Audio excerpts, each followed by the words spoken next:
Alors le premier message, c'est qu'on banalise finalement cette passe de situation de fragilité. Il faut vraiment qu'on considère ce moment de fragilité comme un élément normal dans le cycle de vie finalement de toute personne. C'est-à-dire que l'accident de la vie, le chômage qui dure longtemps, le fait de se retrouver tout à coup seul avec ses enfants, fait qu'on peut tous basculer dans cette fragilité.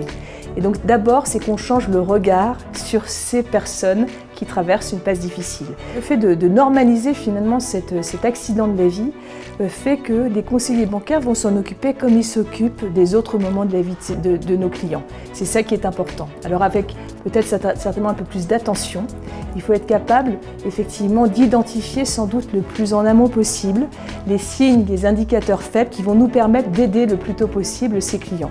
Et puis c'est aussi se rendre compte que parfois on ne peut pas être seul, qu'on n'a pas tout seul la banque la solution. C'est-à-dire que les situations de fragilité financière se doublent souvent d'autres fragilités.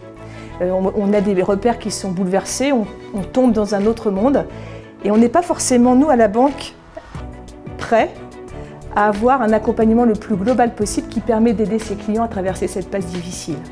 Et donc il faut qu'on puisse s'appuyer sur un partenaire. Et ce que je voulais dire aujourd'hui, c'est combien nous sommes chanceux d'avoir croisé la route de Crésus. Donc c'est les 10 ans aujourd'hui, nous on travaille avec Crésus depuis maintenant 2013. Et vraiment c'est un acteur dont on a appris à connaître le professionnalisme. On se rend compte que chez Crésus, on a affaire à des experts qui vont pousser leurs entretiens. Parfois quand on est dans une situation de fragilité, on se dit que finalement c'est pas si grave et on pense que le mois prochain ça ira mieux.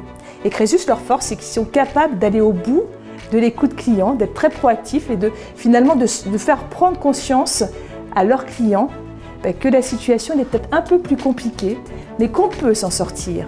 Et Crésus a une palette de services incroyable. Donc non seulement il y a cet entretien approfondi, mais il y a cette capacité à avoir un accompagnement à 360 degrés.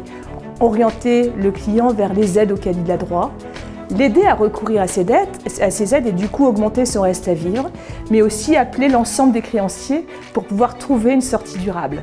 Et puis la force de Crésus, finalement, c'est qu'il est capable de mesurer son impact.